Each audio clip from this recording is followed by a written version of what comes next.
の8合目まで。こう雪氷の旅。概要欄のチャプターリストもご活用ください。山麓駅。山麓駅には広い駐車場があります。那須湯本温泉からの路線バスもあります。山麓駅の標高は1390メートル。茶臼岳の8合目、標高1684メートルの山頂駅までロープウェイなら約4分です。まずはチケットを購入。大人は往復料金1800円。片道は1200円。小学生までの子供は往復900円。片道600円です。その他に割引される団体料金もあります。山頂駅から先は登山道に入ります。岩場が多いので登山靴と登山の装備が必要です。茶臼岳は標高1915メートルです。那須ロープウェイの公式動画によると、とても景色が良いのですが、今回は普段着に普通の運動靴なので、頂上の茶臼岳までは行かず、山頂駅付近を歩いただけです。茶臼岳山頂から旭岳、三本槍岳への縦走もできます。ただし、お帰りの際はロープウェイの最終便に乗り遅れないよう気をつけましょう。ロープウェイでは4分でも徒歩での下山には数時間かかります。登山をする人は山麓駅にある登山者カードに記入して箱に入れましょう。隣に記念スタンプがありました。山頂駅のスタンプは押すのを忘れました。チケットを発券機で購入しました。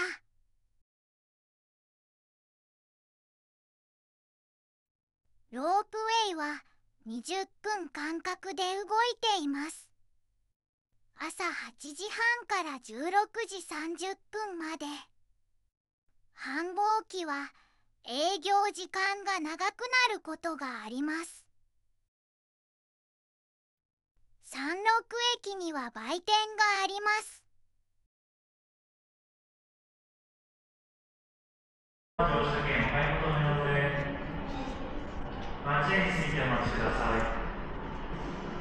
なお、本日のロープウェイは上り最終4時ちょうど、下り最終4時20分となります。下り最終便に乗り遅れますと、登山道を徒歩で2時間半から3時間かけての下山となります。ご注意ください。本土のロープウェイの発車は3時20分。改札は2、3分前から行います。ソフトクリームやお団子を食べながら待てます。こちらが改札です。当日の時刻表もモニタに表示されています。ロープウェイで山頂駅に向かう。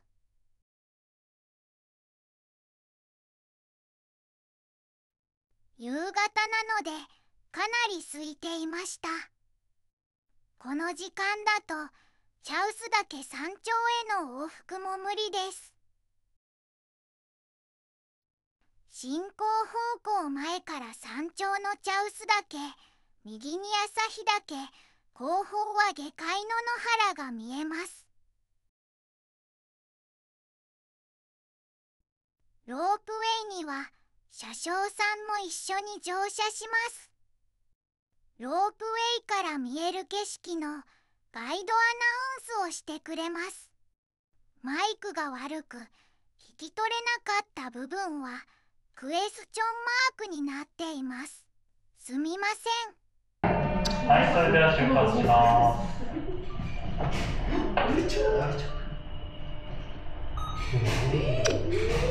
本日は那須ロープウェイご乗車いただきましてありがとうございます。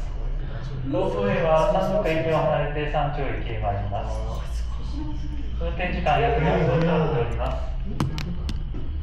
進行方向左下、那須野原の景色が見えております。那須のわらわらな景色。違うと思うよ。わらわらな景色。進行方向右上標高1896メートルの朝日岳が見えております。進行方向右側まもなくで展望台が見えてきます。展望台の向こう側に駐車場があります。あちら峠の茶屋駐車場。駐車場の奥に茶臼岳の登山口の入り口がありまして、歩いて登山をなさるお客様はあちらから茶臼岳を目指すという工程となっております。あそこまでは車で行けます。場所がわからなかった。ここで那須岳についてお話しします。よくお客様から那須岳ってどこですかと聞かれるんですが、厳密には那須岳という単独の山はございません。お客様が向かっております茶臼岳、右に見えます朝日岳、朝日岳の向こう側にある三本槍岳、この3つの山の総称として那須岳と言っております。代表的な山は茶臼岳なので、茶臼岳のことを那須岳という場合があるんですが、厳密には総称として使うのが正しいようです。こういったことは珍しくなくてですね、例えば群馬県の赤城山、こちらも赤城山という名前の山はございません。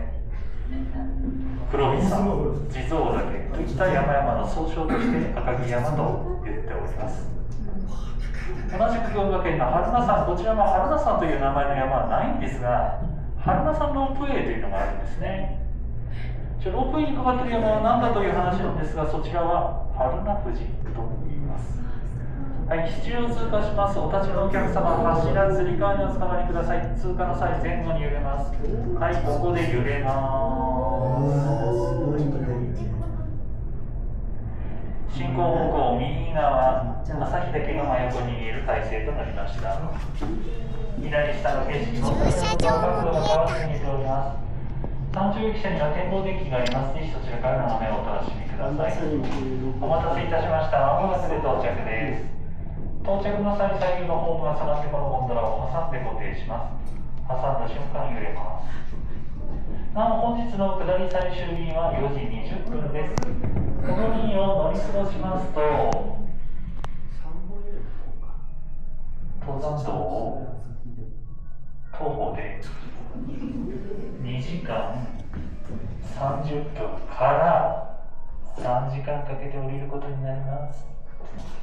ロープウェイご乗車同点のお客様はどれほど遅くなりましても4時20分の改札までには山頂駅舎にお戻りください。なお4時20分までの間20分間隔で動いております。いずれかの便にはご乗車ください。はい、到着です。このホームが下がりきったとき揺れます。揺れます。はい、これで固定されました。扉開きます。はい、ご乗車ありがとうございました。足元ご注意ください。お忘れ物ないようにお願いします。はい、ありがとうございました。山頂駅に到着です。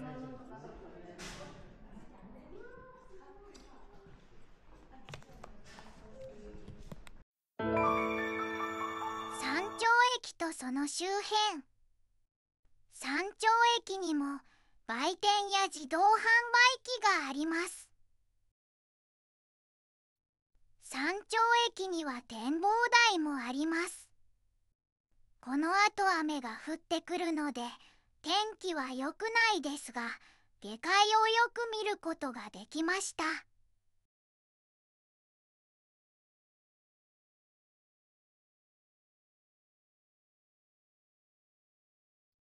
こちらが改札です。トイレ。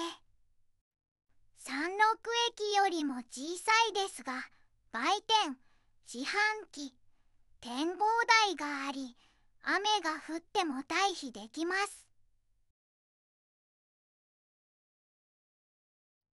今年作られたジオラマが展示されていました。大田原高校山岳部の寄贈です。今日の最終便は4時20分。雷注意報も出ているので、ちょっと景色を見るだけで帰ります。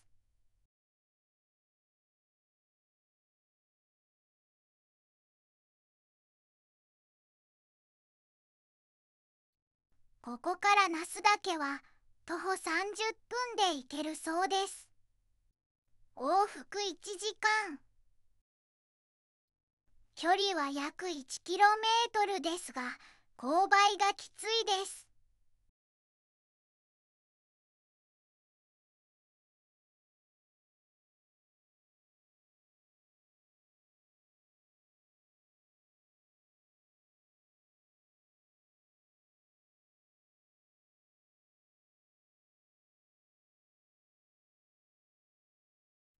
山の向こうにある無限地獄から噴煙が出ているはずですが、曇りなのでわかりません。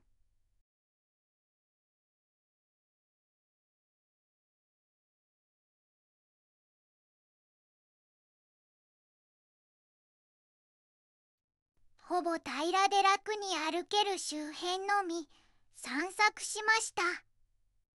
歩道になっていますが、運動靴がおすすめです。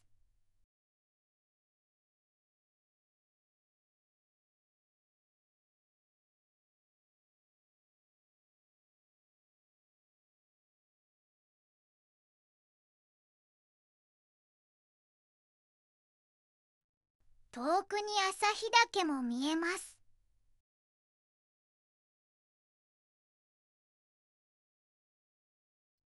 この先を進むと茶臼岳山頂に行けます。最後にぐるっと一周見渡して帰ります。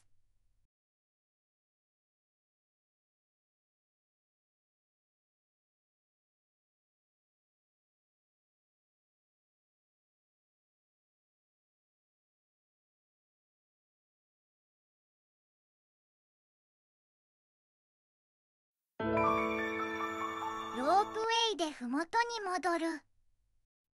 3時40分のロープウェイで戻ります。夕食の時間も近いので、今回は何も食べませんでした。お昼時であれば、山頂駅でも山麓駅でも食事が取れるので便利ですね。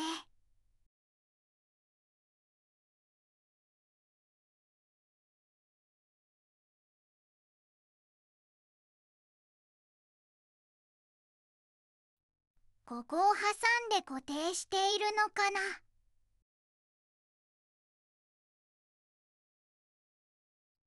下りは椅子に座ってのんびり乗車します。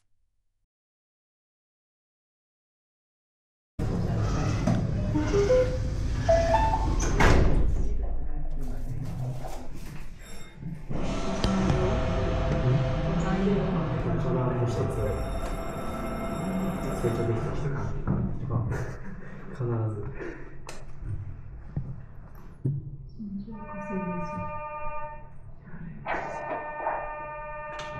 はい、それでは出発します。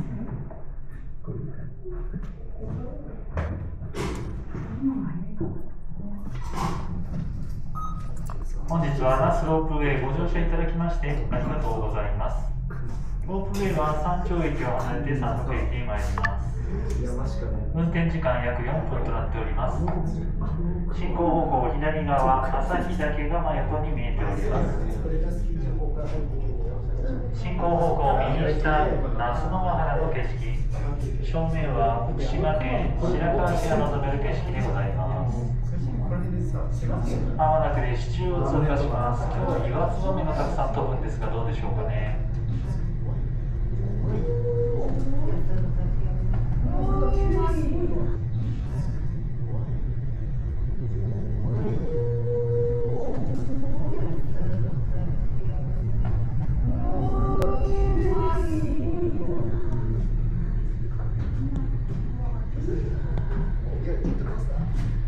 ここでこのゴンドラについてお話しします。このゴンドラはスイス製のゴンドラで、車掌を含めて最大111メートル、大変大きなゴンドラです。111名というのは大型貸し切りバス2台分だと思ってください。ゴンドラの上に3本の線がありますよね。この3本の線のうち両端の線は電車でいうところのレールと一緒です。なのでこの2本はほとんど動きません。真ん中の線はこのゴンドラを引っ張ってる線です。なのでこれは動いております。ちなみに去年の12月に張り替えたばかりの新しいものです。そしてこの引っ張ってる線は先ほどすれ違いましたもう片方のゴンドラとつながっております。なのでこのロープウェイは上り下り同時発車、同じスピードで進んでいってすれ違った地点が中間地点となるわけです。片方だけ動いてるってことはないんですね。この引っ張ってる線はどこで引っ張ってるのかというと、三陸駅の下にある大きなモーターで引っ張ってます。モーターなので電気で動きます。なので停電したりすると大変なので、ロープウェイは雷が近づいた場合は運休になったりします。じゃあ実際停電になったらどうするのっていう話なんですけど、そんな時のために同じく三陸駅の下にディーゼルエンジン、予備エンジンという言い方してるんですが、こちらがありまして、こちらに切り替えて運転することができます。ちなみにこのロープウェイ、電気で動かしている時は三陸山頂間片道4分ぐらいですけれども、予備エンジンですと片道20分かかります。あくまでもね、予備の動力なんでね。ただ20分っていうのは長いですよ。我々冬の作業期間中、12月から3月までの間、ここは運休なんですけれども、その期間中上に上がるときに、予備エンジンで上に上がったりするんですけどね、20分は長く感じますよ。長いっていうか寒そう。続いてこのつり革について、よくお客様から変わった形をしていると言われます。普通はね、丸とか三角なのにこれ玉なんですよ。気になって以前調べたことがあるんですが、私が調べた時はロンドンの地下鉄でこういうつり革を使っているのが検索できました。このゴンドラはスイス製と申し上げましたが、こういったところヨーロッパ仕様になってるんだなと、そのようにお考えください。話が終わったところで到着です。ご乗車ありがとうございました。このホームが下がりきった時揺れます。はい、揺れます。はい、扉開きます。ご乗車ありがとうございました。足元ご注意ください。お忘れ物のないようにお願いします。はい、ありがとうございます。車掌さん、ガイドありがとうございました。もうそろそろ16時の最後のゴンドラ。待合所には誰もいませんでした。お子様が欲しがる記念メダル。最後は翌日出かけた九尾の狐の化身と言われる殺生石の映像でお別れです。